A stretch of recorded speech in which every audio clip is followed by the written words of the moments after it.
So with Nadal pulling out of his hometown tournament in Barcelona, as well as Madrid, I thought I'd try and predict the rest of Nadal's clay court season. And before we continue with the video, 99% of you guys are not subscribed.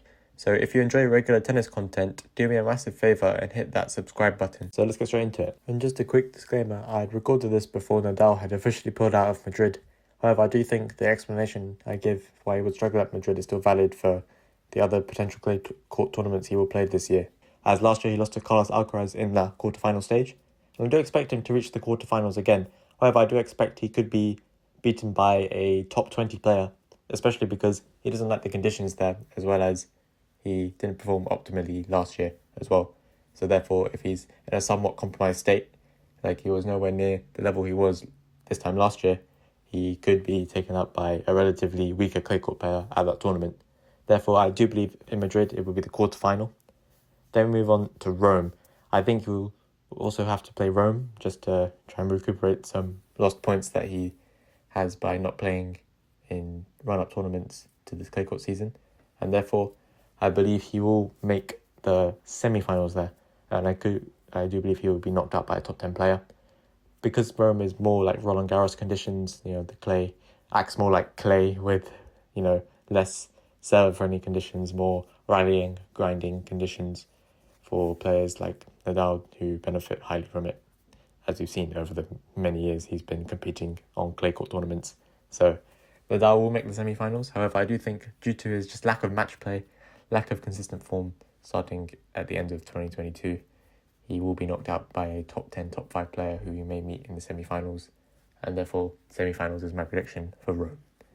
Now finally, we have Roland Garros. That would be a very Rafael Nadal thing to go off and be a little bit dead in the warm-up tournaments to Roland Garros and absolutely smash up the rest of the field winning Roland Garros without dropping a single game or something. But I think that's less likely this year only because Djokovic is hungry, he's motivated to win a third Roland Garros, keep world number one ranking. Obviously, Alcaraz needs to get back to that world number one ranking, reclaim it from Djokovic. You've got other challengers as well, like Tsitsipas, who probably believes that he deserves at least one Roland Garros already after being 2 sets to love up in that 2021 final. So there's several contenders as well. And as well as like players like Rune and Sinner only getting better and better by the day, as well as Alcaraz, obviously, as well. But these guys are getting so much better on clay courts. We cannot forget about Daniil Medvedev as well. Like this man, what is blowing people out the water in Monte Carlo. Not really, but, he still played decently in Monte Carlo. So, in Roland Garros, I do think Nadal has the mental fortitude to compete with anyone at Roland Garros because I think Philippe Chatrier just brings out the animal in Rafael Nadal. However, I don't expect him to win it this year. I know it's a risky bet going against Rafael Nadal, especially at Roland Garros. However, he's not in the form that he wants to be in, even with playing 2 Masters 1000 events in the 3 weeks leading up to it. It's still not optimal for him, I don't believe. Therefore, I will predict him to make it to the semi-finals, the same as Rome. However, I do think top 10, top 5 players, especially clay court players, can definitely have a chance to take him out, exploit the movement deficit that he might have for trying to recover from the injury, but the potential serve deficit as well that he might have. Because who knows, he could miss Roland Garros, but I don't think he will.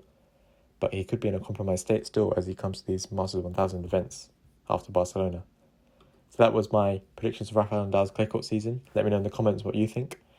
Remember, this is just my opinion. He could prove us all wrong and win these next 3 tournaments after Barcelona. You never know. But anyways, thank you so much for watching and listening. Don't forget to subscribe.